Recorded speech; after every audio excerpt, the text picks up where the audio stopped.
I think we have really strong players, so we have no excuse, kinda. If we don't succeed, I feel it's because we didn't work enough.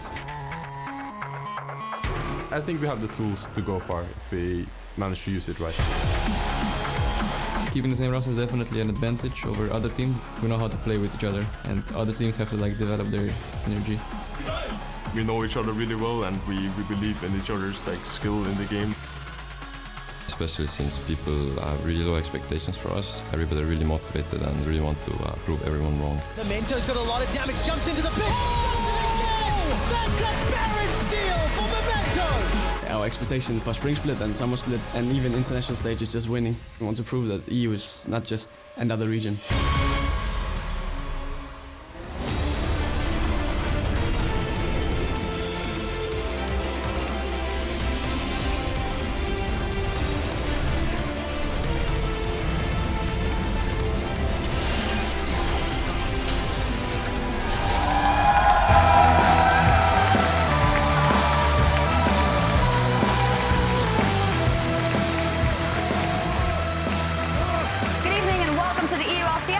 To you live from Berlin, Germany, as we continue to bring you coverage of the 2017 Spring Split.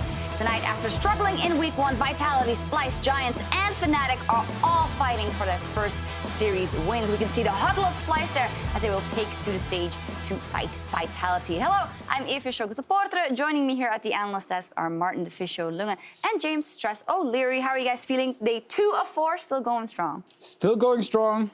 Yesterday was fun. A little bit wacky, I feel. A little bit wacky. Maybe better today. Yeah. Just a bit crazy. It's going to be a long marathon for the 4 days, but so much league, good action. I'm getting ready for it. Definitely. You talk about yesterday being wacky, and let's take a look at the standings after that day of competition yesterday and 4 days in total. G2 Esports and Misfits reigning supreme in Group A, and Group B, H2K and Unicorns of Love. A lot of teams will be having their eye on moving up in the standings today. Yeah, no real surprises. And just to correct the graphic a little bit, it is 2-0 for Misfits and Unicorns of Love as well, obviously, because they won yesterday. And I don't think it's too surprising. It puts us in an interesting situation for some of the games later on when Misfits face G2. So now you actually have these top-of-the-table battles coming up.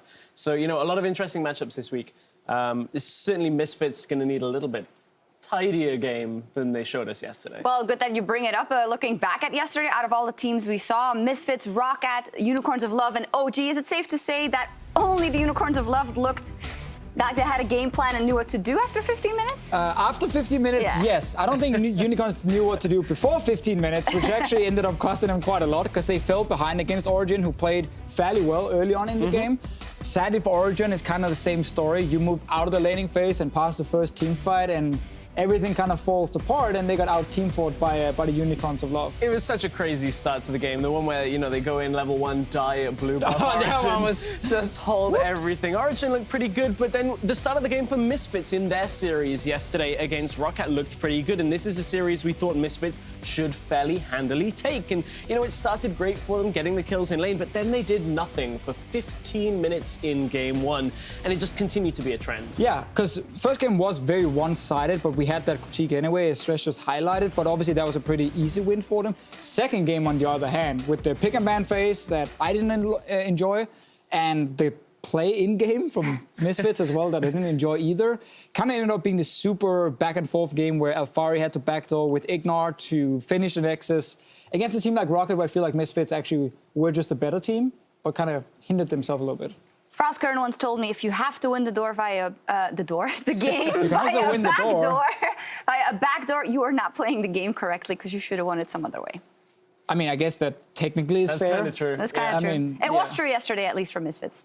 Yes. Okay, well, let's dial in on what we've got in store today. Vitality versus Splyce and Giants versus Fnatic. If there ever was a theme, redemption, making amends, recuperation for all of these teams, especially Splyce and Fnatic. Yeah, Splyce, after getting dumpstered by H2K, like completely dumpstered. Not even close. Very disappointing to see because we expected a lot from Splyce coming into this. There were slow starters in the summer split as well, where they became a top team. And they played probably their second strongest or strongest European team at the moment. I think G2 and H2K are very close to each other. That is a small excuse for them, I feel. But there was small a reservation, excuse, really. Small. Yeah, exactly. It's not really an excuse because we thought summer split, they looked great. We thought, okay, they finished second in the league. Maybe they just stay at the same level and improve everything else. But that series versus H2K was so dominant. There's some stats on your screen to show just how much they got crushed. This was one of the biggest defeats we've had in EU LCS history. Yeah, you can lose a series versus H2K, but losing it and being down 8K at 25 minutes in game 1, 10K in game 2, and getting finished off really quickly, no. No, I just love seeing this. Like at 15 minutes in game 2, you're down 700 gold. That's nothing. That's fine.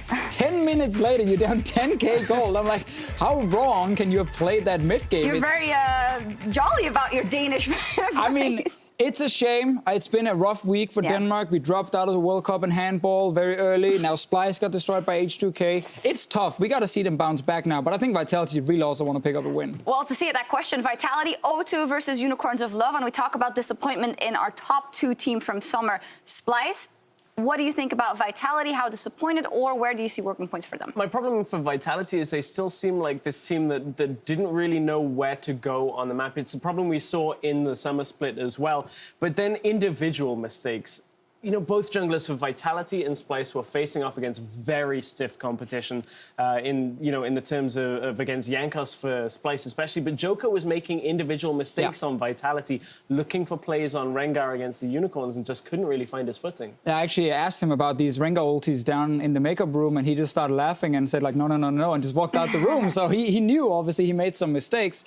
I think just for Vitality, we're going to see, and we saw it a little bit last week, and I think we're going to keep seeing this shift in how they actually want to play, because last year Vitality was a lot about Caboshard. It was like, can Caboshard carry? Can they set him up to be this big superstar? Now I feel like you have Steelback in the bottom lane, and you're in a group where if we compare top laners versus AD carries in terms of pure talent, like Group B top laners, we have Visichachi, Odo Amne, we have Wonder, we have Sartorius, and then Caboshard. That's a lot of good players. Stacked. It's pretty stacked, honestly. And AD carries like Samax, Copy, we have Nuclear, and Taps. I feel like it's much easier having Steelback carry from the bottom side. So I actually want to see the shift from Vitality, where it's all about feeding Steelback with Hachani next to him, and they can be the big superstars, and maybe not Caboshard.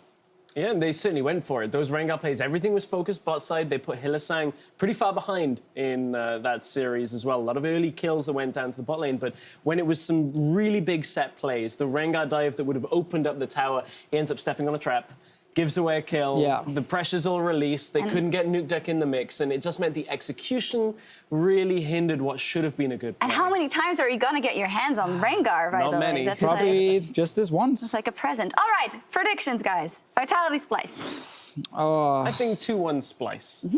I think it's not going to be as easy as Splyce would like it to be. Probably a little closer than the split series we saw yesterday. Yeah, I think that's fair. I think 2-1 is probably, like, it's the safest prediction right here. I think Splyce will come in as favorites despite looking so bad last week. I think Vitality are definitely a good enough team to actually win some games here, so it might be a really close series. All right, we've had some harsh opinions on both teams, so let's see what they bring to the Rift. The players are almost ready to get into picks and bans, so let's hand it over to the caster desk.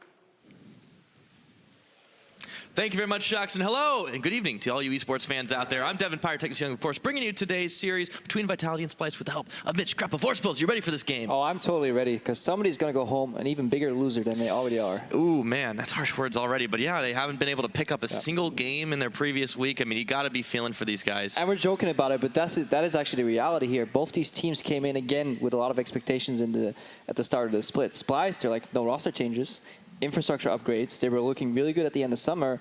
Goes all downhill. And then for Vitality, this is another iteration where they're trying to build kind of that, or go on in that super team vibe that they had when they first started playing in the spring split last year, and it's just not coming together whatsoever. And another team here has to lose. Yep, and one of them is going to have to pick up that win, but we'll see who it is. And let's go ahead and run down the rosters, starting, of course, with Vitality. Mostly French squad we'll talk about. Up in the top lane, it is Caboshard. Joko is his jungler. Nuke Duck in the mid. Steelback at ADC. Hachani on support. And Coach Irian.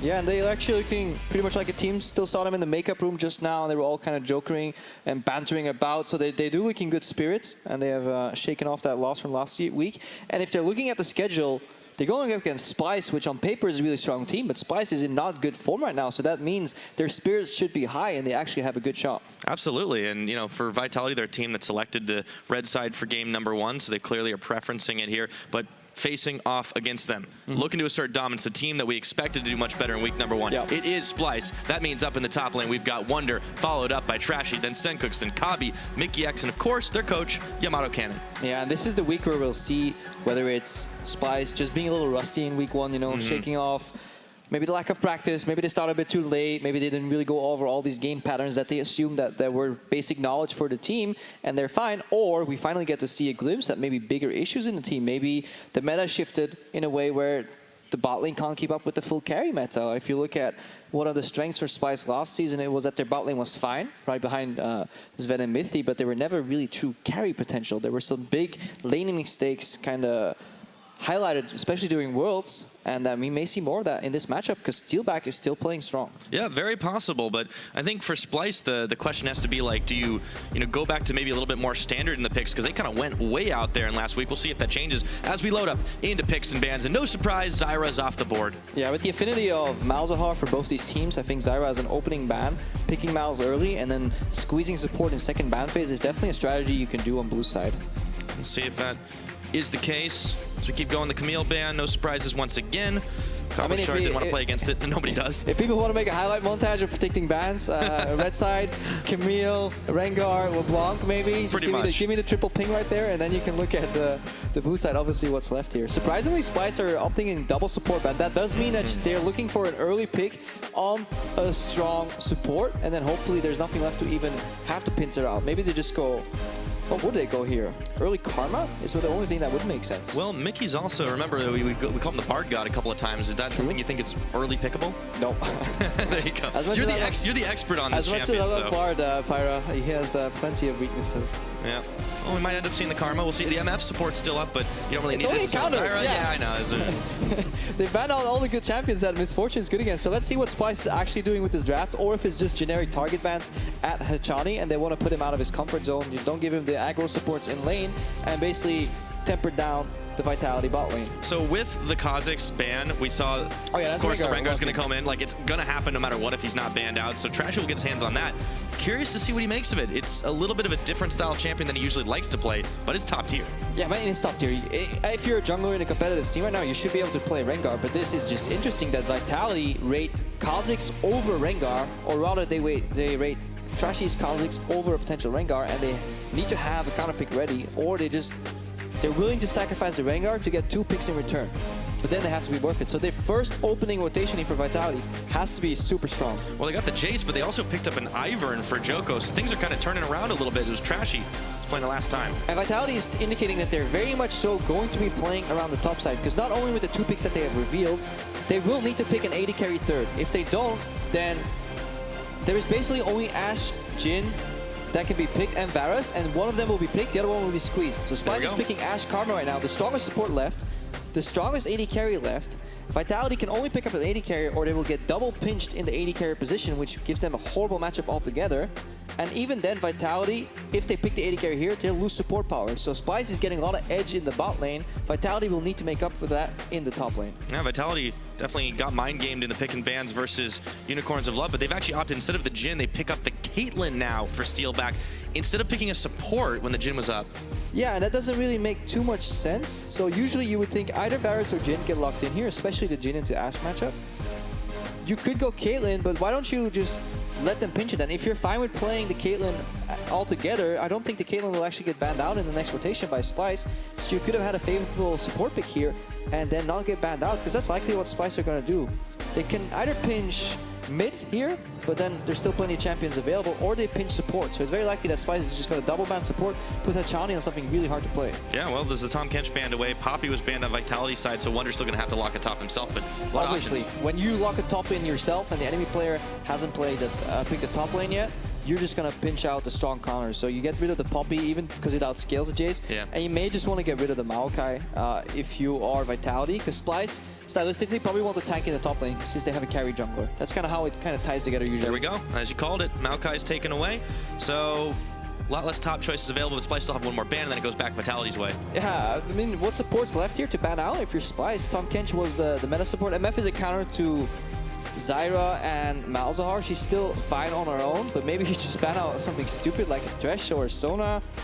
At this point, I don't even know if you need to ban a support. There's a Thresh. There's a Thresh, because like, it's just you ban away laning power. That's what Splyce is doing right now. Yeah. They don't give laning power to Steelback and Hachani, who get put behind the draft. And now, if you are Hachani, I don't even know what you want to play here. Maybe just a Sona, Soraka, something that just neutralizes bot lane And Vitality as a whole, as a unit, they'll need to play towards the top side. I mean, you want to stop some, this is a very pokey lane. It's obviously been very dominant down bottom side. Oh, there's Nami, Sustain, obviously. there's Nami available. I was going to ask you about Braum, but I think this is probably the case. Oh, Nami's much better pick. I just completely forgot she existed altogether.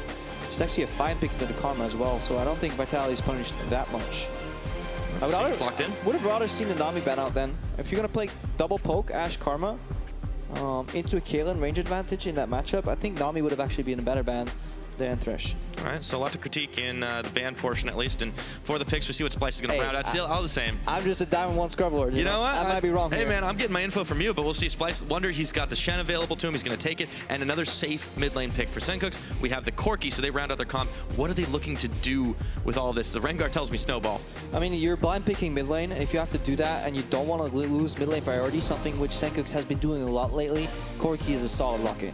He is really hard to out 1v1, especially in the early game, because he farms fine 1-6 and then he has rockets to kind of neutralize any lane. So Corki is a good generic mid lane blind pick. Maybe Orianna is in the same boat there. And then if you look at stylistically, the composition needs a tank.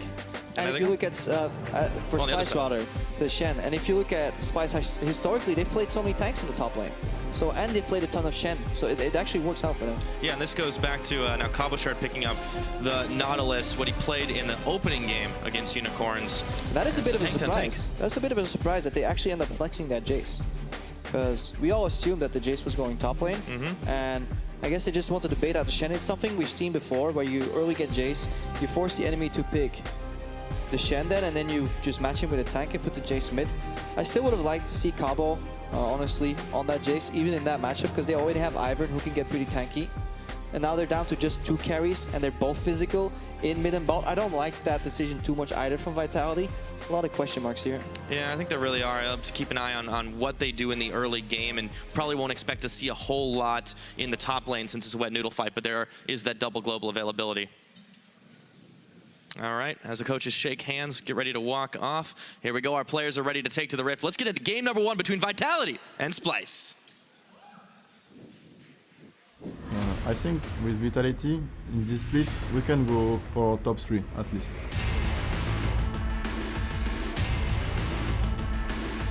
We think so we can be a top contender in EU.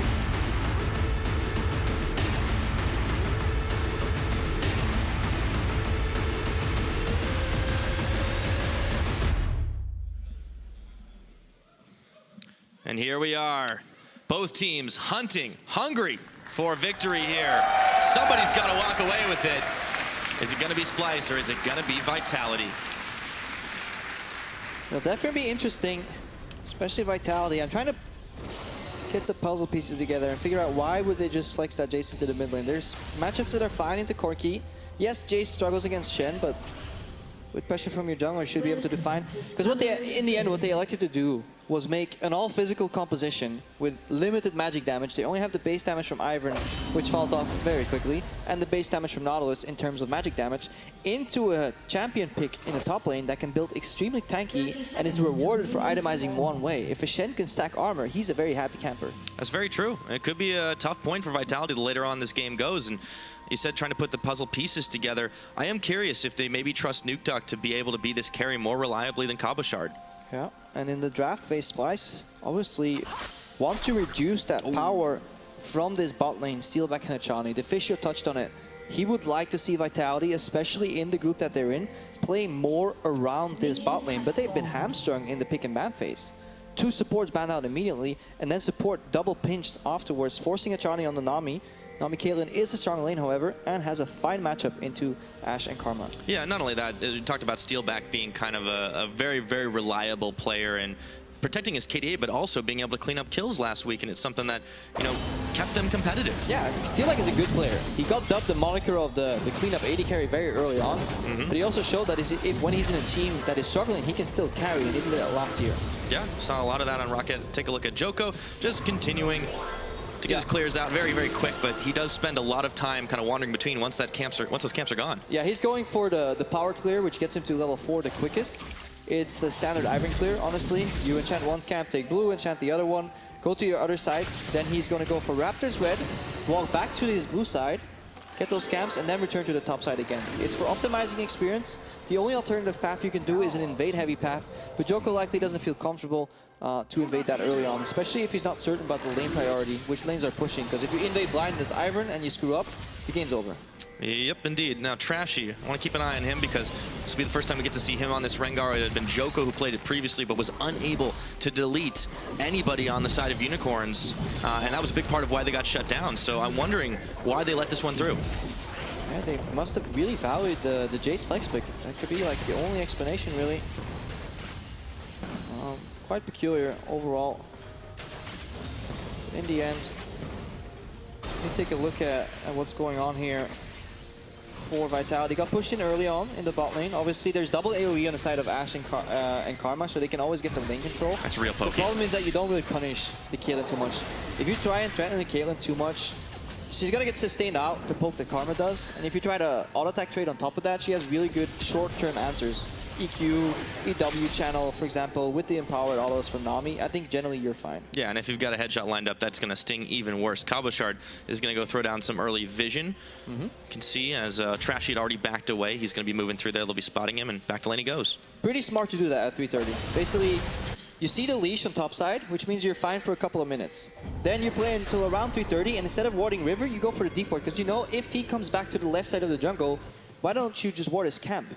And then if he has to gank you, he has to take an inefficient experience-wise path. And as long as you double ward then in River, you will always spot Trashy. You'll either spot him on the Scuttle path, or you'll spot him on the Gromp that he skipped. So it's actually pretty smart from Vitality, working together with their wards instead of doing the selfish thing, which is just ward as closest to the lane as you can. And gives Joko the opportunity to roam through the jungle and get a few more wards of his own. Throws down some brush over by the Krugs. Of course, it's missing, and he is going in for a gank around the side, but this lane pushed. Yeah. Good work. This one has to stick. He knows Tribrush is very unlikely to be warded here, but he's coming up at the minions. Root Collar. Doesn't see it. Mickey does avoid the bubble, but they were able to react in time. Hachani actually takes a lot of poke on the back half, though. It was good that the snare landed, but the problem is, if Nami has played passive the entire laning phase, and she starts storming at you into a minion wave, you may be getting ganked. Bit of a giveaway, yeah, for sure. All right, so Hachani, unfortunately, kind of blows it on that one, but all things even across the board for the most part. Trashy hasn't been in a lane just yet, but he is back onto the Gromp.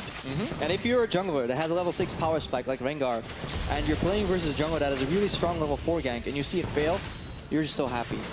A lot of pressure falls off your shoulders, because you know you can just match until level 6, and then just get that free gank off. And Trashy definitely needs that as well. I mean, he's a player who has had to try and compensate for some lanes, just not doing so hot on his team. I mean, they lost by such a wide margin last week, and you know, Trashy's a guy who likes to spend a lot of time in the jungle, and he's kind of being called upon more and more, but he's on a Rengar. He can definitely get some big ganks off. Yeah, if you look at Splyce week 1 performance, it wasn't pretty. Look at that. We touched upon it on the analyst list, but 2K down on average at 15, and then 9,000 gold down at 25 minutes. Those are beyond stomps, really. That went from 0 to 100 real quick. So they need to fix that one. Yeah. Looks like they could be in for a very different style of game. Kabi and Mickey pushing in very well on this bottom side, and they haven't been too perturbed by Joko's visit down there. They do know that Trashy is back in his own jungle. Those wards are paying dividends for Vitality. Yeah, big ban really working out for Splyce so far. They have pressure in the mid lane, with Senk explained that Corki, despite getting surprised, quote-unquote, by the Jace flex pick. Their tank is even farming in the top lane, and Wunder has shown historically that he's just a fantastic Shen player. And how do you leverage the power of Shen? Well, it is the infamous bot lane party. And what do you need for bot lane parties? Well, you need a pushing bot lane. And Splyce also has that in Ashe and Karma. Vitality have been parked under their tier 1 turret in the bot lane, so the cards are all right. Just need to see if Splyce can actually play their hand. Well, that's the question. Can they execute on what they've managed to build for themselves? And all eyes are definitely going to be on Trashy. There's so many wards that they've had covering him, but I mean, where is he going to be able to go to get involved in here? Because the Shen can be delivered pretty easily on anybody, but you'd think Trashy hopping out of the bushes is the easiest mechanism. Oh, that's the dream. Rengar ulti into Shen ulti, preferably in the bot lane, killing that poor old Nami. She only has 1 exhaust.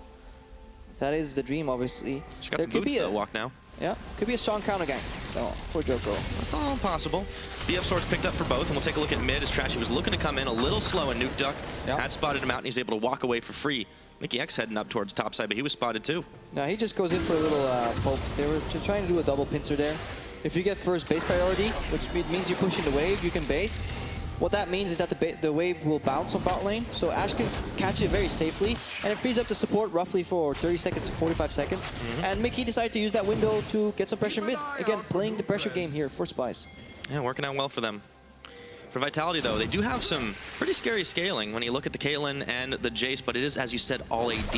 So you'd think that this can really bite them if it comes down to those late-game fights, I should say. Yeah, and you can feel kind of the pressure weighing on Achani. If you look what he bought Ruby Crystal, boots, and 2 potions, which means he was roughly on 800 gold right there. Exactly. So he could have bought a side stone, but then he would have 0 potions, and he probably didn't feel comfortable going for just wards, no pots into that bot lane. But now he's playing with much fewer vision compared to Mickey, which actually enables Trashy to go for some of these lane ganks here, because they're only relying on trinket wards on the side of Vitality. Ooh, but they're relying on them pretty well. It worked out this time. So Trashy walks right in. Vitality back right off, and it's going to be a few pot shots on tower for now. Steal back into Chani, staying safe as they can, making do with what they got. And that shouldn't happen, because that's a freshly placed ward. It only had 10 seconds on the cooldown. That is a communication error. If you've already control warded your first brush in lane, you should never allow the enemy AD carry or support to ward lane and not see it, and not communicate that to your jungle. Because now Cabochard is smiling. He's like, Rengar could technically kill me. It'll take a while. He sees in bot lane. Cabochard is pressure for a minute now. And this is the kind of mistake that you can't really make when you are a seasoned squad. These guys are coming off of a Worlds trip. They've made no changes to their roster, building up infrastructure. And honestly, that's the kind of thing that's maybe forgivable if you're a new team, but not for Splyce. It's refinement, but the beauty lies in the details, and it's all those little things that add up. Now Mickey sweeps the ward, which was confirmed to be there anyways. It's a trinket ward, not much value, sweepers on cooldown. I mean, what's the point, right? Rengar was just buffed. Vitality's gonna know he's topside right now. You don't actually need to sweep that ward. Yeah, they're having a hard time really getting things going, so that's been a slow early game. The gold lead is in Splyce's favor, but it's really only by about 700 right now. Magical number when you talk Splyce, that 15-minute negative 700, but it's going the other way for them this time. They're definitely happy with this Pyro, and we're nitpicking. Splyce is still playing globally the thing right. They're pushing mid, they're pushing bot, and they have a Shen in the top lane who's going even. So that is all really good. We're just trying to kind of polish off the edges here. Yeah. To be fair, the Shen's going more than even at this point. He's been pushing him back and pushing him in. So Cabochard hasn't had much space to move around. And here comes Trashy finding Nuke Dog. Didn't hit the Bola. Fast Bomb connects, but Trashy, look how low he is. He's got a flash. And Daisy comes out of nowhere. Yeah. Okay, that was a tense moment. Trashy was in and he was out. Costly mistake there from Trashy. Really good opening. They find Nuke Dog face checking for vision. So Splyce was ahead of the movement, but mechanical errors there kind of throw away that play, forcing the Rengar to waste a flash early on. He's spotted by another ward down bottom, so Vitality have had eyes on it. Sencooks is now coming for a roam, but they spot him too. Here's the party, but Vitality knows it's coming. Yeah, definitely coming. Look at that turret, already so low, Pyra. The pressure is mounting up. Vitality on the verge of losing that first turret. Looks like they will. Daisy's coming in for some help, but Splyce, they might be getting cold feet right now. Turret will fall. Do they take the fight? Kabi has Stand United on him. Trashy can't get involved anymore, and even though the channel completes. Yeah, and you can feel the communication breakdown in Vitality. This was long coming. This is not a surprise that this turret is falling already at 10 minutes right now. The composition from Splyce is entirely catered to do that, so you could predict it pretty much from pick and ban that this lane would be pushing. Steelback and Achani, they do fine in a CS point of view, but they will always get pressured and eventually lose their turret. So it is said, and so it happened. 10 minutes in, it's 2,000 gold advantage to Splyce. Now, is that going to be enough? The way this game is going right now, it has been very low action, but not for lack of trying. Honestly, I think Splyce is still playing better strategically than Vitality. If you look at Joko, he had the Rengar last week where he had to find an opening. It was paramount to the chances of victory that he gets that opening. He didn't find a single gank. He's playing Ivor now, where he could really enable some of these carries. He could either out CC top lane, level 3 or 4, maybe get some pressure mid against the Corki, force a Valkyrie at least. He's done neither. He's just been farming.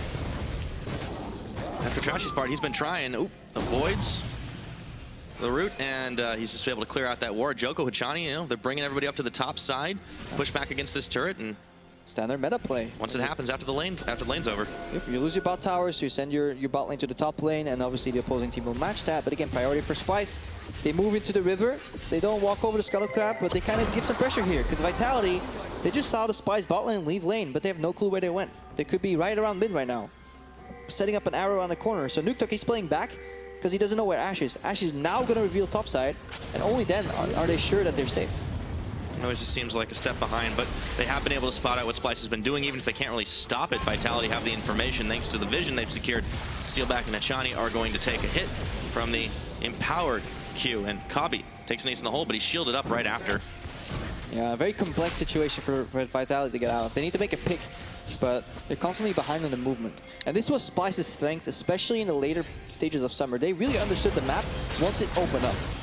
They didn't really give any openings at all, and it kind of has been the same story this time around. Vitality have kind of been boxed in, and now Trashy is going invisible. There's no tower to fall back to, but Cabochard is just going to immediately burn his flash. Wonder's on top of him. He knows it's coming, but Daisy is out from the backside right now. They get 2 stuns off. They pull him back in, however. He comes back in himself, I should say, and now he thinks he can take that fight. They're blocking it up. Cabochard's healthy. Trashy does not live through it, and first blood secured. Gotta love Daisy. If you ever want to counter gank anything, pop that Daisy out, let her whack away. She is strong. It's just not fair, man. It's 2-on-1 no matter what you do. So Vitality managed to pick up a kill and even a little bit more of that gold out, cutting the lead down to about 1,000. Meanwhile, up in the top lane, Steelback and Shani have taken the lane to a different front, continually pushing back and forth with Kabi and Mickey. And it begs the question, Splyce, their entire early game was catered around leveraging the push from their bot lane into securing a turret using global pressure, right? And if you play against globals, what do you want to do the most? Attack the global.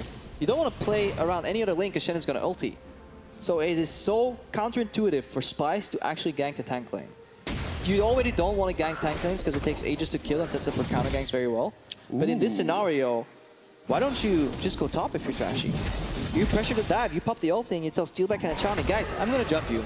It's going to happen. Please just walk away from the turret, take the top tower, and keep rotating. That was Splyce's forte in last season, and right now they just go for an ill-advised gank in the top lane, and it backfires. Yeah, it cost Trashy his life, as you see on your screen last week, and he was really not having a great set of games. Really a lot lower on the level that we kind of expect a lot of junglers, especially considering how much praise he gets from a lot of Europe in general. Yeah, he was just honestly struggling to make a mark, which he is in this game as well. Last week, he wasn't being held by Senkux, honestly getting wrecked in the mid lane 1v1. But this game, I think we can be criticism, or we can bash him a little bit for his mistakes. I think he went for the wrong gank at the wrong time, and he wasn't playing around Splyce's pressure points. Yep. Bit of an error there from Trashy. We'll see if he can make amends. They dodge out from the root. Hachani, the arrow comes in. It's going to land. They are just going to melt through the Nami. And all of a sudden, I want to see, Pyra. You get the package, you move with the mid lane, you get the priority, and then you roam top, and you keep playing around this bot lane that pushes in and gets a turret. That's what they need to do. And Splyce, they figure it out. They made one mistake, but they bounce back, and they get the turret. Oh, man, it was a nice 1-2 punch, and they get themselves right back up in the gold game. 3,000 in the lead. We're hitting that 15-minute mark.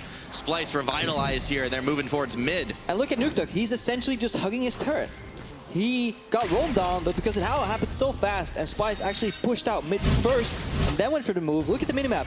There's no wave in the mid lane for 20 more seconds. Nukeduck is watching this, walking to the top lane, walking back to the mid lane, and then the wave's there. So this is good wave management and setup from Splyce, and then drive it home. It's the stuff that they were known for when they were at their best. And Senkux, I just want to give him some really big props for that beautiful package valve to knock the Nami right into the arrow. And it all was downhill for Vitality from there. And Vitality, they are playing scared for good reason. Yeah. Because they're getting pushed in on 2 lanes, and the third lane can't do anything because he's playing versus a global. So that's a big drafting issue, and it takes us back to the champ slide where we had so many questions about some of these pickups, about some of these champ choices. Why do you go for the Caitlyn when Jhin and Varus are open? They're meta picks for a reason. Yeah, Vitality definitely playing it a little bit strange right now, and it's kind of biting them. Question is, what are they going to do from here? Looks like they might be holding out for that late game, but if things keep on going this way, Trashy goes invisible. I think they might be dying knows here. What's up? I think so. Oh, he's caught in the bullet. In comes Senkux. There's a teleport, but Shen's also coming. The wave comes in. All of a sudden, Vitality, they're going to counter collapse here. But will Nukeduck live through it? The Ash Arrow is going to land. Trashy's gone down. And Cabochard picks up that kill. And all of a sudden, it is a hectic fight up top with Hachani caught in River. He won't live for long. Down he goes to Wonder. Down he goes. Everybody splits up. Hachani finds himself alone on Nami, which means he obviously dies here.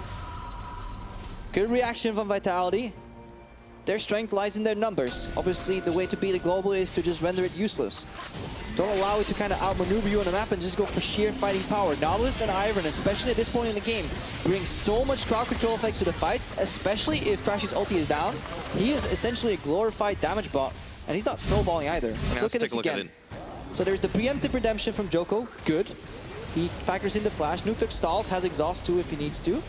There's a really beautiful wave here from Achani, and what we can criticize is the usage of the Shen ulti. It's a little late. Splyce thought this was a free kill. They didn't communicate that they may need help. Wunder arrives to kind of fix the problem, but Vitality have already set the counterplay in motion. Vitality do it well. It ends up being a 1-for-1 trade, and in all honesty, Hachani definitely not taking the greatest path, going back to the bad tendencies that kind of earned him a bit of a memey name. Yeah, but I think we can excuse him for this one. It's really hard to play this map as a Nami.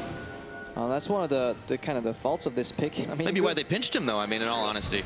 Oh yeah, I mean, definitely nobody wants to play Nami as like their preferred choice, especially if you're not going to end up pushing. She's super strong in sustain matchups like Soraka or sometimes even Sona, because you can still generate the push. The problem with Karma is that she just Qs the wave, and then unless your AD carry has much more AoE, which it also doesn't have, Steelback has some form of AoE and Q, but Ashe can spam more. You just get pushed in all the time. Which we saw exactly a moment ago. So, taking stock 2-2 in those kills, so it has been a couple of trades back and forth. But Splyce, they're still on the lead. They're still pushing in, and Vitality just have not been able to come up with an answer short of counter-collapsing when it's gone wrong. Yeah, this is also the era of this composition for Vitality. In the mid to late game, it's a 1-3-1 with Jace on a side lane, which exposes him to Rengar all the time. And because he can be safe versus Rengar, but he can only be safe when he's relatively close to his turret, which means this Corki, who can easily dodge ganks on his own with Valkyrie, can always pressure the Jace, who has a hard time playing on his side lane, because Vitality have to match AD carry support for AD carry support in the mid lane versus Splyce here. So they find themselves in a bind. They get pushed in mid and top consistently, and bottom lane, it doesn't matter that Nautilus is pushing, because Shen has ulti, and he can always make it a 5v4 on the top side of the map. Happening again. There we go. Trashy's on to Nukeduck. They bring Wunder to the party. Can't get back into the safety of his turret. Suncooks is there. Nukeduck trying to dodge it out, but he's not going to live. Trashy picking up the kill, tanks a few shots. And Splyce is doing exactly that. Look at Caboshot. He's like, guys, what am I supposed to do here? I can push this turret, but that's just about it. Splyce, whenever they get a kill, because these lanes are so close to the turrets, they immediately start hitting these structures and get even more benefits from each and every pick they get. Yeah, Joko showing up a little bit late, but he does clear the wave out. Still not in time to stop some damage from going down onto the turret. Splyce are really just owning this as we get close to the 20-minute mark, taking a look at some of their items as well. They're just rolling on ahead. Trinity Force, of course, the Rengar had completed the Black Cleaver as well, so they're really getting some damage in their pocket. And Kabi's Ashe is starting to stack it up too. Yeah, and if you're a Vitality fan right now, you're just seeing your team roll over and do nothing. Steelback is so scared of dying that he's gone QSS. He has BF Sword, Quicksilver Sash to fight his Ashe Arrow. Yeah, that's going to delay him so significantly. I mean, even Vitality Yamato is squinting at that build. He's like, no, it's not a very good build. But well, in this case, you'd be right.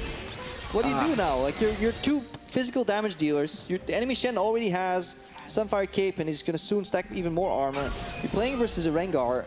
You have no damage whatsoever. You're getting picked off. The only thing you can do with Vitality is group and pray for a good team fight. Yeah, see if it ends up happening. Right now, you're concentrating 3 members in the mid, but you still have the side waves pushing against them, and they've had Nukeduck and Caboshard on those for a while. Dragons haven't really been a huge priority this game, but with the Cloud being entirely free, Trash is going to take the opportunity to get himself a little bit more speed and the rest of his team as well. Yeah. First one's going to fall 28.5. Baron, of course, is on the Rift too, and if Vitality lose a couple of members, Splyce may not be too shy at taking that one down with the damage they've got. I think it's a great choice to go for as many dragons as you can, as long as you have map control, because it allows you later on to trade Elder for Dragon, for Baron rather, just in case you need some more objective pressure. I think Splyce, you can tell what turret they're playing for, where they place the Corki. So they're playing for butt turret right now. I don't think they're comfortable just yet going for a Baron, because if they make any vision mistake on that Baron play, they allow Vitality to group and use their wealth of crowd control effects to really fire back. So it looks like they're trying to set up maybe a rotation into the mid from Corki going from bot to mid, or they might just rotate for tier 2 in the bottom lane. Right now they're looking for a pick in the mid lane. Yeah, and they've got the ult available on Wunder if they want to keep diving this one. Hachani taking a lot of damage, but he had some backup. Steelback was there, so was Joko. But look at how fast they can just melt through this wave. Vitality just don't have any options right now. Yeah, they're looking for them. See if they're going to be mixing things up after this game, because right now they just don't seem to have any answers. 4K down. It's hard on the players too. Like, but by all means, when we say like games are won and lost in picks and bans, they're obviously all playable, but you just get put in very, very tough spots where, especially when you vision toggle, the amount of choices for Vitality is very low. Like, look at what vision they have. There's barely anything. They're always face checking essentially, and as Nami. Yeah, that's definitely not what you want to be doing. Yeah, look, everything's dark, and nobody wants to step out. And there's all the turrets available, so every wave you push in, if there's nobody there, it bounces back naturally. And if not, like, what do? This brush next to Baron, face check, they could be there. The brush right next to that, face check, could be there. And God forbid you walk in anywhere and you die, the game is actually over. Because then they take Baron and they close out. So you're constantly hugging your turret. So when they rotate, you're always late to the action, and your cross-map play or your cross-turret play doesn't even get to be, because by the time they're done in one lane, they'll just walk back to you and cancel you out. Yeah, it did seem like they were holding out a little bit, but, you know, just unable to stop anything Splyce was trying to do. Maybe foiling a gank here or there, stopping Trashy just a little bit. But he's not been, you know, as necessary, because it's just the threat of him is still that real. And Wonder, constantly able to move across the map with his ultimate, with his teleport, is just giving Vitality so few options. And I think it really reveals that this is a team that is still, you know, playing a little too solo QE too. Now for Splyce, obviously they need to keep snowballing. They need to keep using the same good things that they were doing, which is leveraging the push on these side lanes, or at least on one of the side lanes and the mid lane. And basically it's up to Trashy right now. He can pierce through the armor of Vitality. They're bolstering up, they're turtling, but he can crack that shell with a good Rengar ultimate. Well, eyes definitely on him this time around. 2-2 on this Rengar. He keeps on stacking the damage, has Merc Treads as well. Prevent himself from being locked up for too long, but they have found Nukeduck, and Wonder's coming in. It is a 2-on-3 because Daisy's there, and a teleport gets canceled by Cabo immediately. Splyce back out. Yeah, the first map movement was there still from Splyce though. Corki was already in the jungle. You see Steelback kind of struggling here as well. He can't clear the wave in one go. He's not that, honestly, that Varus that could have maybe done it. That's why red side Varus is just such a good pick there over in the LCK. Every time it's open, people just lock it in. And not this time. Very strange, but still. Paying for it right now. Mickey and Wonder are going to be moving in onto Cabo Shard. They're bringing Kabi around as well. Taunt flashed out, but in comes Trashy. So Cabo Shard, he may be the tankiest member of this team, but they might just be able to lock him down. Vitality, they're here. Hachani sends the wave flying. Wonder's cut off for a moment, and they turn back around to him. But all of a sudden, they're onto Hachani, melting his health bar, but he's got a shield up. Nukeduck coming in, trying to push them back. Sankic's trying to poke from the side. He hits the Grump here, so mistakes on both sides. Vitality, this was a decent fight for them. Trying to fight back. Trashy wins the war over the Grump. Daisy marching through the front line, though. Trashy going to be able to escape. Vitality can't get anything. Splyce can't either, though. Bad habits, though. You see it again. Engaging on them tanks. They already had the teleport priority. All they had to do was put another map play in motion and then use their teleport advantage. Yeah, I committed quite hard to it, but they will be able to secure a turret in the mid. So that is number 3. Splyce have now knocked down all the outers. Vitality have yet to take one for themselves. They have just played the defensive game. And if Yamato could talk to the Splyce boys right now, he would tell them, guys, in an obviously much deeper voice, put the Shen on the bot lane, use that pressure, force Cabo Shard to match you, and then use the push that you naturally generate with your composition in the top and the mid lane to get deep vision in the red side jungle. Put some control wards, put some vision, make Vitality scared to face check, and then pull the trigger. Shen ulti goes in, Cabo Shard has no teleport, or he's late on the trigger, and that is the deciding move for this game. If you're not sure or uncertain about setting it up, you can go for a consolation prize in the Cloud Drake, because that essentially makes your map moves even faster. But Splyce is already powerful enough to make that move. They're 5,000 gold ahead right now. They could easily do it. We take a look at how the damage has been dealt this game. Nukeduck, they've been relying on him quite a lot, and that is what can happen. That Jace, the Black Cleaver build, definitely gets rolling a little bit earlier, but the problem is Nukeduck, as you said, was hugging his tower, and if he keeps doing it, well, he's got, you know, another one to have to fall back to. He's not going to be anywhere on the map. Yeah, what's the point in dealing 9,000 damage if the enemy team could just base, heal it up, and it doesn't cost them anything? Vitality hasn't gotten a single turret. That means you're either playing really bad or you're drafted really bad. I think it definitely is a mix of both right about now. So Trashy heading up towards topside. Joko is going to scout out if the Baron is being taken. It is not, so they move up towards the top to clear this vision out. I mean, it's clockwork for Splyce right now. I'm loving it. You push in the mid lane, safe. Look at where Cobb is playing. He's far enough that he doesn't get picked off, but close enough that he reveals at least Nami and Kaelin. That's 2 dots off the map. Cabo Shard reveals in the bot lane. Okay, done. There's 2 more people missing. So what do we need in the top lane? Just 2 people. The Rengar and a Corki. Corki has package, which is safe. He pushes up, reveals a Jace. Okay, we've accounted for 4 people. Just gotta find the Ivern. Once that's done, Splyce have all the information, and they just need to move the pieces on the chessboard, choke out the vision. So Senkux and Trashy have backed off for now. They're going to let Nukeduck push this one back out, but they're heading towards the mid, continually poking and prodding to try and find themselves a way to push deeper and deeper into Vitality territory, who are running out of space to throw down these wards. So as you said, they've been blind a good chunk of the game, and you know, when they're backed up against an edge, they can't get anything else. Yeah, and Joko right now, he sits on a sweeper himself. There's 2 sweepers from Vitality to keep the vision outside of their jungle, but the problem is they have very few wards. They need to essentially escort Hachani into the Baron pit. There's these brush spawns that give vision briefly, but I don't think it keeps giving them vision otherwise. And they're trying to find ways to get some vision, but look how dark it is.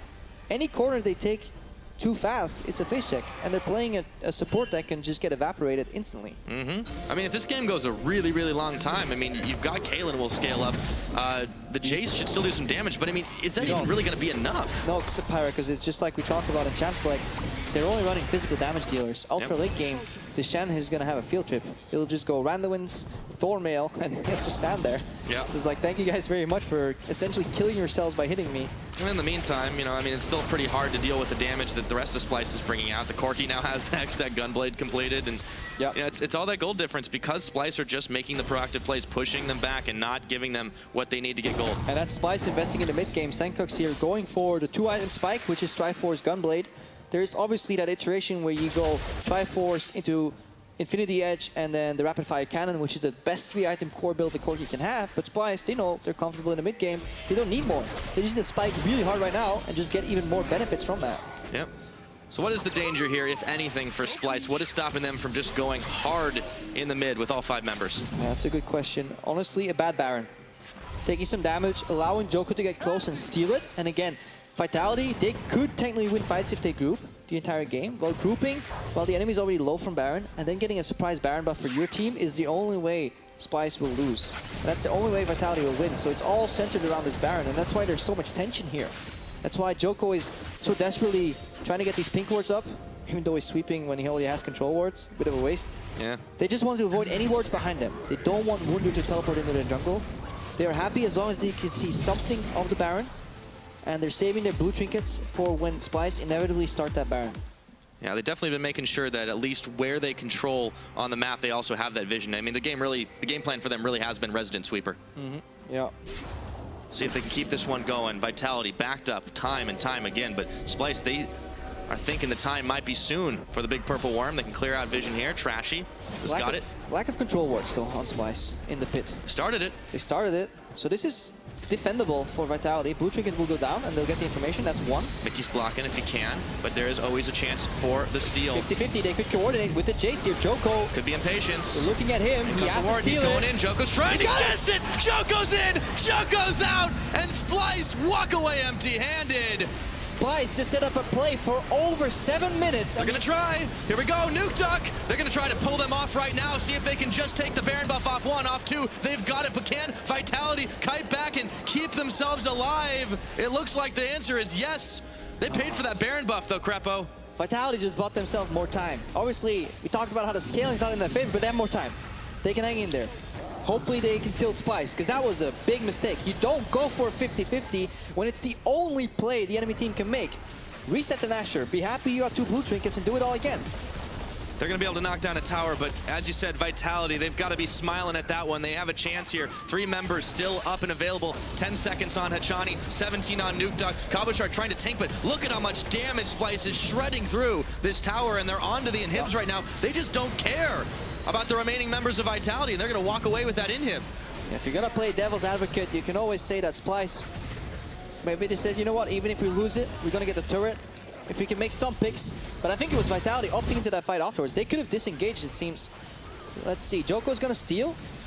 Let's find out if Vitality can get away. Can they sacrifice Hachani and just reset the fight? So Cabochard is stuck. They probably have to yield him. Trashy's jumping again. Nuke Duck. I mean, just path upwards, man. Path into your team. Flash that Rengar. I think that's it. I think Vitality were just too tunneled on the fight. We're obviously speaking in very major hypotheticals here. But I think if you're Vitality, you're happy. You save those 5 Baron buffs, and you don't give Splyce a free inhib off 2 picks. Yeah, I mean, for Vitality, this is like one of the few situations where you lose an inhib and you're like, you know what? I think we got something okay at least. Splyce, they're not going to be able to push as easily, but look at how the vision has changed. It was all Splyce up into the front line of Vitality, but now it's been mixed around a lot more. Yeah, but does it really matter, Pyra? Now that that 1 inhib is opened up, it's really easy for Splyce to start playing the map now. They can start rotating much easier because they can actually just guide in these super creeps and lock up 1 or 2 guys to defend versus them. For the first 3 minutes, it's fine because of the Baron buffs, but inhibs last, I think, 5 minutes. in total, so there's going to be a 2-minute span where it's very easy for Splyce to play the map and just set it all up again. It's very true. They definitely got a little hasty, but it seemed like they were able to capitalize on the fact that they had a good position on Vitality even after losing that Baron. So, you know, it seemed like cool heads did prevail after the mistakes. Yeah. Well, Splyce definitely really capitalized well on making those 2 picks, and they had to. Because if they get 5 buffs of Vitality for free, they essentially throw the game. Right now, they're still in control. They can easily do the same thing again. Learn from their mistakes. Make the setup. And that is kind of Splyce in a nutshell. I mean, even when they were very green in the European LCS, it's a team that just was noted for never tilting, never being bothered, even when they had a really bad game, like what we saw last week. They have really good team camaraderie, and I think that's very important. But it is because they were so good in summer that I'm so hypercritical of them, because the Splyce in summer would have not made that map play. That's my problem with it. They would have simply backed off, not given Vitality this 50-50. But yes, as a team historically, yes, you could talk to any of the Splyce members after the game, and they would never point fingers. They said, you know what, we failed. Today I failed. Tomorrow my jungler will fail. Tomorrow my top laner will fail. It doesn't matter. In the end, the goal is to be a good team. And it's also shown in the way their ownership works. If you talk to the co-owner, Marty, he consistently talks about how building a roster that stays the same, but where you invest a lot of time into, is his philosophy to not only win 1 championship, but win many championships. That's what Splyce want to do. That's what they're banking on for sure. Still some mistakes being made by this team. Is it just the rust being shaken off? It is only week number 2 here in Europe. Maybe they need to pick up the pace, but they are on track to win this game, and it has been a slow affair, but that is much like we kind of come to expect from Splyce. They wanted to play that map, wanted to take it nice and easy. But in terms of progression, if you look at how poor week 1 was, and we see what they overall brought to the table, week 2 has been a success so far. It was 80% good things in terms of draft and gameplay, and 20% mistakes. The only thing that really comes to mind is execution error on a few Rengar plays, and targeting Cabochard in the bot lane for the plays. And then, of course, that Baron. Yeah. Everything else, in terms of pressure, moving across the map, was honestly splendid. So definitely improvement marks for Splyce. It's for sure they've been able to secure all the dragons, so if they want to take the Elder when it comes up and available, they can, but they are pushing in all 3 lanes. It may not even be required. Cabochard going to try to push off Wonder, but Trash is coming up, Mickey's coming up, Kabi's there as well. They can collapse on him, but he is really tanky, as you said, and he's clearing the wave away. Yeah, this is the point where the Baron buff has expired, but there's still super creeps in the mid lane, giving it a natural push, allowing Splyce to obviously pressure all these lanes. Looks like they're willing to base, though. Got a lot of gold in the pocket. Vitality still haven't been able to knock down a tower. I mean, looking at their side of the map, this has just got to be incredibly discouraging. And yeah, I mean, at this point, feels like they're like these little kids that live on the farm and have never seen a big city. It's like, tell me, what does the river look like? Is the river, in this case, like the team comp? You just never get to see a real one? No. I mean, they'll eventually get a good draft. It's more or less clearly the river. I don't think Cabochard has pathed or even walked on that river since a long time. The Baron fight was the last time, and even before that, they didn't really get it. Yeah, definitely unfortunate for them. I want to see how they end up mixing up their draft. You know, there's something we haven't talked about either. They have the option, even though he's not doing awful or terrible by any metric, to swap out Joko to put in GBM, who is, you know, in an off-role position, but maybe that revitalizes them. We saw teams, even like SKT, doing this a little bit, just to mix things up, just to keep it fresh. Spice it up, yeah. Well, there's nothing spicier than GBM playing jungle, if you ask me. I mean, it could. We'll see what happens. No team would know what to expect from GBM jungle. I don't know if Vitality would. I'm not even sure if GBM knows what to expect from GBM jungle at this point. Well, we might see it. I mean, Joko, again, he's not been awful by any metric, but maybe they just needed something a little bit different. Like, 35 minutes into this game, and you've been able to get 2 kills and 0 objectives. Yeah. Something is wrong with the way you're playing the game out. Yeah, Vitality definitely playing a low-pressure game. It feels like a lot of these champion picks for them worked in solo queue. Or in team practice, where it's a much more kind of a loose environment. If you play Caitlyn Nami in scrims, you can go all out, man. You can squeeze in that extra auto. You can go for that all in. If you're a support in scrims, you have faith you're gonna land that bubble, and if you don't, you land the next time. When you're on stage, you don't want to be that Nami that misses your bubble. You don't want to get out traded. You're just gonna go for even CS and pray. And if every lane goes from playing a bit more aggressive to a bit more passive, suddenly you as a team start losing the map. And if you're a jungle that is used to maybe scrimming in this environment, you're just like, the hell's going on? My team wins every lane in scrims, and I can't invade anywhere right now. You can't always rely on scrims for things to happen now. Vitality, not only are they playing so safe, but obviously we talked about delayed builds a little bit, the QSSs to keep everybody from dying, but you can't see it, so it doesn't matter. Right. If you just get instantly bopped, they could be doing Baron right now, and they are. They are. Now it's a guessing, and this Baron is absolutely free. Even if they know, there's nothing Vitality can do about it, so this is a much better setup from Splyce in the end. And it all came in the end off the back of that inhibitor pressure. It was just, yeah. I guess I'm just a little whiny, and I don't want to see that Baron go over to Vitality. That's okay, man. You can give them the A-. So far, Splyce are playing this one out just so much better compared to what we saw. There's a very different quality of opponent, though. I mean, Vitality, they have got to mix things up. I want to see what the coach says to them after this game. I mean, Arian's got his work cut out for him. Definitely so. So right now, Splyce, they're finishing up that tier 2 tower in the top lane. They're going to wait for Wunder to pressure bot lane. Look at Kobe and Mickey immediately moving mid as well. They want to play the game on 3 lanes, maximize that Baron buff spread. The only thing they can do is get picked off once they're setting up. They're going to take the free inhib. 4-1, I think, is the best way to do it. Ignore top lane for now. Just 4-man walk in, wait for Wunder to come alongside you, and then 4-1 split push. It's a little greedy walking in already. Got a bit of poke out, a lot of Caitlyn traps, but still, they don't think they need to respect it entirely as long as they were walking out of the range of Steelback, who's been keeping himself in a very safe position with Wunder now on the bottom side and Trashy going up to the top. They've got 3 lanes pushing their way. Instant clearing top lane. Trashy gonna get put some pressure. They want to just split them up. Divide and conquer is what you want to do right now. Now you go 4 top side, 1 in the bottom side, and once the super creeps pile in, you can buff them too. And now we've seen this game plan from Splyce in the past. They're going to opt right into it once more time. So no inhib in the middle, looking to knock down the one in the top. Daisy's taken out, first casualty of this push now as Wunder is inside the base, and Cabochard is trying to cut off the legs of the minion wave, but it doesn't matter. Essentially pushing mid and bot at the same time. He's proxying the bot wave so he can maybe buff some creeps here in the mid wave, make it just so annoying. Force people backwards for Vitality. Now the Rengar ulti comes out, it's pressure. There's no intention of killing, just step away from the turret is what Splyce is asking Vitality. Once this turret falls, inhib should be free. Just making the moves to show their muscles off. Splyce says, we don't have to kill you, but we will be able to take this game. Moving into the base, and there is little to nothing Vitality are able to do. The damage they have, it just isn't enough. Senkux, there's an ace in the hole on him, and he gets rooted up, but now Vitality, they're going to hope to get a kill off, but the shield was there. He's going to have to flash that one out. So a little overstepping his bounds to Senkux, and he gets away. Not paying attention just enough. And again, the main initiator on Vitality, this main guy, is this Nautilus pick. Counter pick into the Shen, by the way, into the draft from Vitality. And he's not been with the team either. He's in bot lane. Because he can't beat Pyra, and that's the problem right now.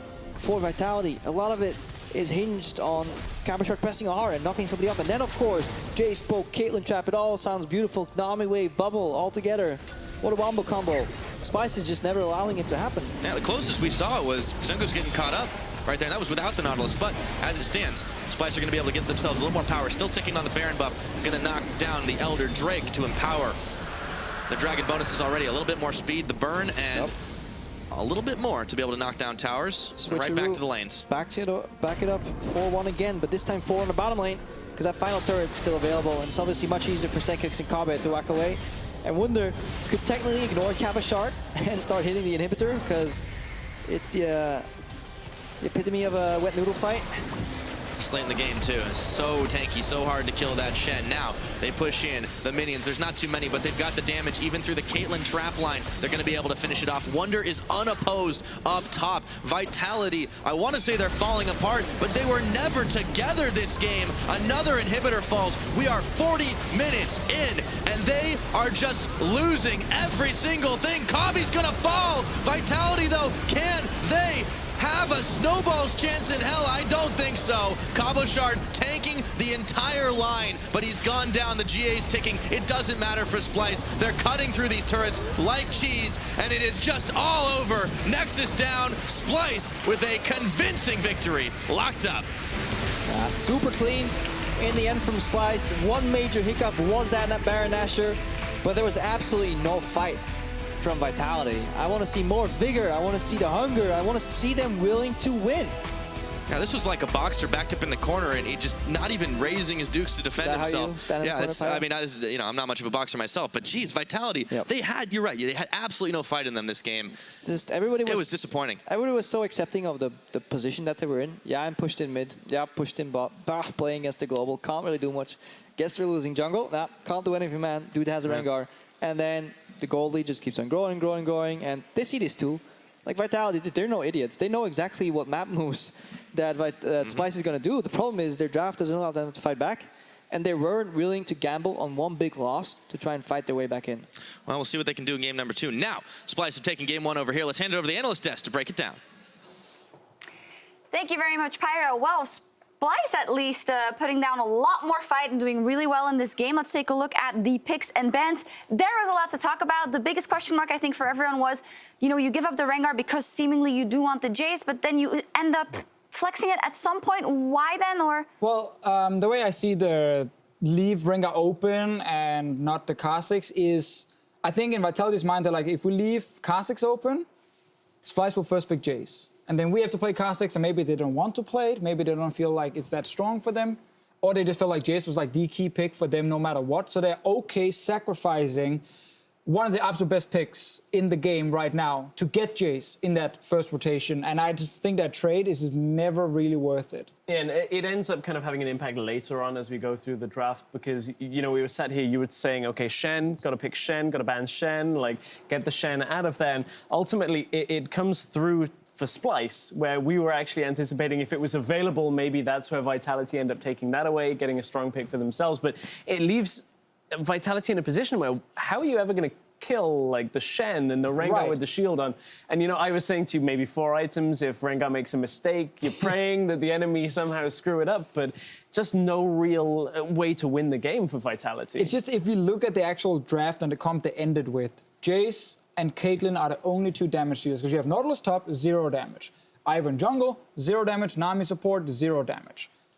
You 2 physical damage dealers versus a tank who can block auto attacks, which is Shen, obviously, who stacks armor, funny enough. He had like 250-something armor towards the end. So even when you get your 4-item, 5-item Caitlyn, she deals almost no damage to him, and you never really have a chance to win this game. Yep. You couldn't match 1-3-1 either because you're against a Shen and a Corki in the side lanes. One of the cases where it seemed lost before it began. Amazing also tweeted, well, at least Vitality can't possibly get a worse draft in game 2, so that's going to look up. So I think he agrees with you guys as well. So then let's put our attention to Splyce. Splyce, as said, they had something to make up for it. They had a good draft, and they started off great. They had a bit of a hiccup with the Baron, a 50-50 once again. Wow, what a surprise. Let's take a look at that, because every European LCS team seems to take these 50-50s.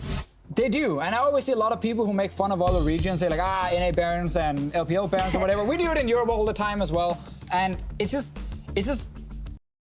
But they turned it around, though. The fight is important. Yeah, the fight is important because there's a few key things. First of all, Nuke Jug by the wall, super nice play by Trashy and Wonder to combo in. Steelback has a QSS, but waits 2 full autos on the taunt until he pops it. So the taunt's basically expired, and at this point, Crepo was talking a lot about it in the cast. Maybe Vitality should back away even further before this, because Splyce just takes so much from those 2 picks. Yeah, that's something Vitality struggled a lot with last split. It was like the clear calls in the moment. So they steal the Baron, great. Call should just be run away, boys. Just run away. But they kind of hover around.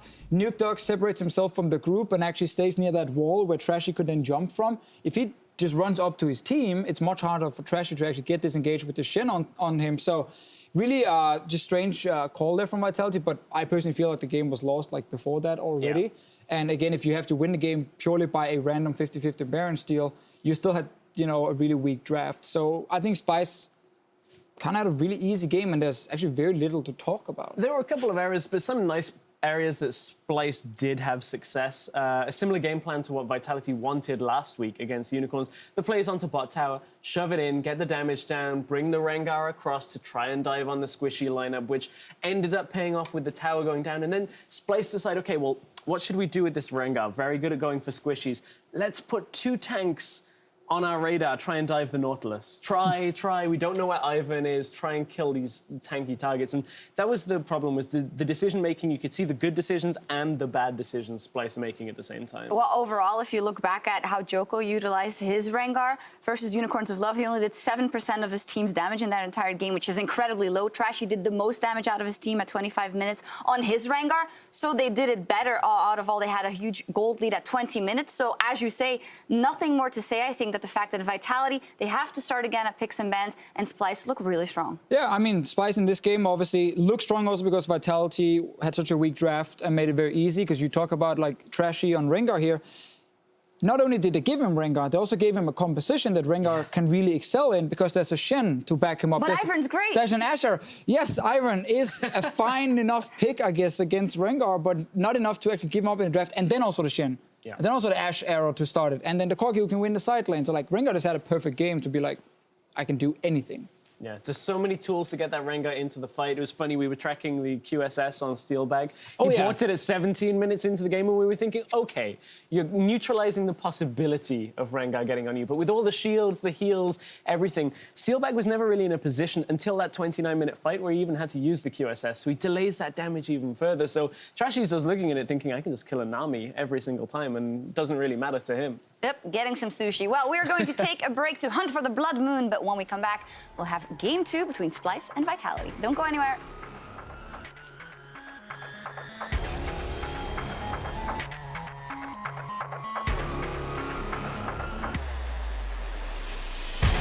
They pull him back in, however. He comes back in himself, I should say. And now he thinks he can take that fight. They're blocking it up. Kabashar's healthy. Trashy does not live through it. And first blood secured. Bit of an error there from Trashy. We'll see if he can make amends. They dodge out from the root. Hachani, the arrow comes in. It's going to land. They are just going to melt through the Nami. And all of a sudden, I want to see. But there is always a chance for the steal. 50-50, they could coordinate with the chase here. Joko. Could be impatience. We're looking at him. He has to steal He's going in. Joko's trying to guess it. Joko's in. Joko's out. And Splyce walk away empty-handed. It doesn't matter for Splyce. They're cutting through these turrets like cheese, and it is just all over. Nexus down. Splyce with a convincing victory.